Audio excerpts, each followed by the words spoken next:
The Mickey Mouse Club kids were propelled into stardom, going on to forge some incredible careers in the world of entertainment. While they looked like little angles on screen, there was a lot of drama going on behind the scenes that would destroy the squeaky clean-cut image. Once the show came to a close in 2004, the stars ventured out into the big wide world with amazing success. But their paths have crossed multiple times over the years, for good and bad reasons, including a messy breakup, an iconic kiss and one snubbing another. Here are some of the most iconic reunions that have happened since Britney and Christina kisses. Many of the stars from the Mickey Mouse Club went on to prove they had grown up from the angelic kids seen on the show. Britney Spears and Christina Aguilera became pop sensations who were adored by millions of fans, and they were responsible for one of the most iconic moments in music awards history. During an appearance at the 2003 MTV Video Music Awards, they both kissed Madonna during a joint performance of Like a Virgin in Hollywood. Although many people missed Christina's smooch with Madonna as the camera cut away to Justin Timberlake in the crowd as he had recently split with Britney. It was like,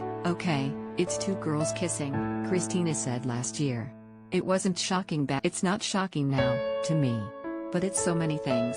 There have been rumors of a feud between Britney and Christina over the years, but the pair have spoken in support of each other. Christina actually hit back at those trying to pit the two singers against each other when they first started out. It's hard to hear yourself being called names.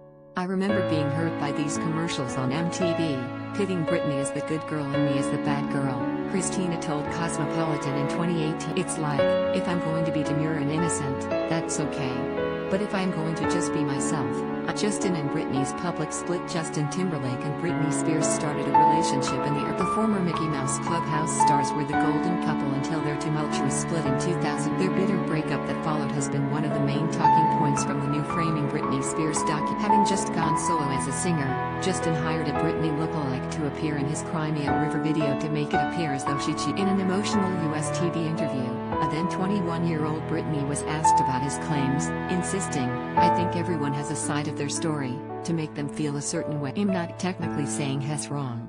But I'm not technically saying he's." Confessing she was upset, Britney said he would always have a special place in her heart, then burst into asked what it was that she'd supposedly done by ABC's Diane Sawyer. The fragile singer kept her answer vague, explaining, I was upset for I think we were both really young. And it was kind of waiting to happen. I will always love. He will always have a special place in my heart. He's such a great person.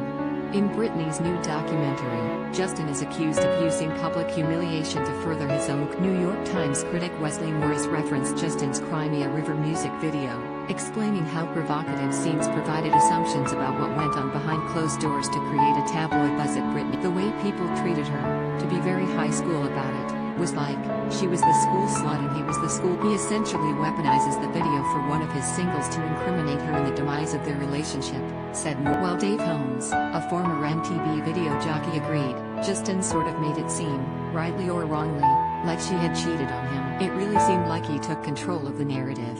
Addressing the backlash on his Instagram page, Justin said he was aware of the torrent of criticism now being directed at him and wanted to issue a heartfelt apology to Britney for his past behavior. I've seen the messages, tags, comments and concerns and I want to respond, he shared. I am deeply sorry for the times in my life where my actions contributed to the problem, where I spoke out of turn, or did not speak up for what was right. I understand that I fell short in these moments and in many others and benefited from a system that condones misogyny and race. He went on, I specifically want to apologize to Britney Spears and Janet Jackson both individually, because I care for and respect these women and I also feel compelled to respond, in part, because everyone involved deserves better and most importantly, because this is a larger conversation that I wholeheartedly want to be part of and grow. The Voice audition. Tony Lucca was in Mickey Mouse's club from 1991 until 1994, briefly becoming an actor before building his music career. He has worked as a songwriter for some big names, also touring with the likes of Maroon 5, Kelly Clarkson and NSYNC alongside his fellow former Musketeers Justin. Then in 2012 he was reunited with Christina when he auditioned on the American version of The Voice. All four judges turned their big red chairs around, but surprisingly Tony opted to join Maroon 5 singer Adam Levine's team rather than his former co-star Christina's side. The pair had a rumored feud despite their shared career history, which he believed was because he didn't pick her as his coach. Tony told The Hollywood Reporter, it seems she's harboring some legitimate and hardcore resentment that I didn't figure. She made some very critical,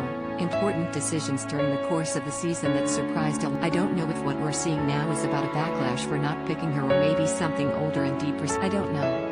It's weird.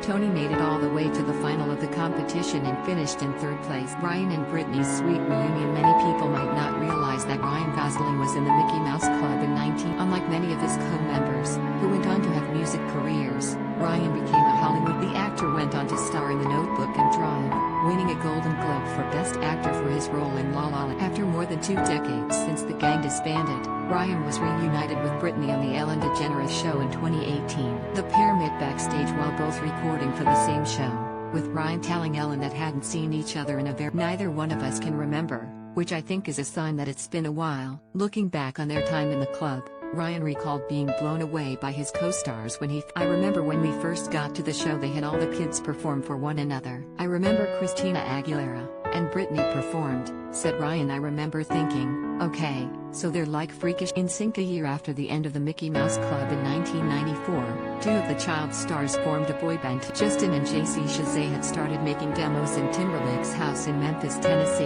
then relocated to Nashville to write. When Justin was contacted about joining a new band by Chris Kirkpatrick, he recommended JC and the trio headed to there. They recruited Joey Fatone and Jason Galasso, putting their names together to form the band NSYNC. Justin, Chris, Joe Y, Jazzo N, and JC. The band went on to have incredible success, becoming one of the best-selling boy bands in history. They sold over 1 million copies of their second album No Strings Attached in one day and 4 million copies in 1 week, which was a record for over 15 years. NSYNC performed alongside the likes of Elton John, Michael Jackson, Stevie Wonder and even Mickey Mouse Club alumni Britney Spears. JC also had a short-lived romance with fellow Mouseketeer Nikki DeLoach, who would go on to be in the girl band Innocence and then pursued an NSYNC went in hiatus in 2002, which turned into a permanent split. JC went solo and released his own album, Schizophrenic, but didn't reach the height of Justin, who went on to sell over 50 million records. In 2007 he released his second album The Story of Kate, which pal Justin helped. JC never quite matched the success of his fellow Mickey Mouse Club member, but Justin claimed his former bandmate was, in my opinion, he had the best voice out of all of us, Justin said about JC. Out of all the boy bands, call him what you will, he was the one that could outsing, and I've known him since I was 12, so it was fun to sit behind the board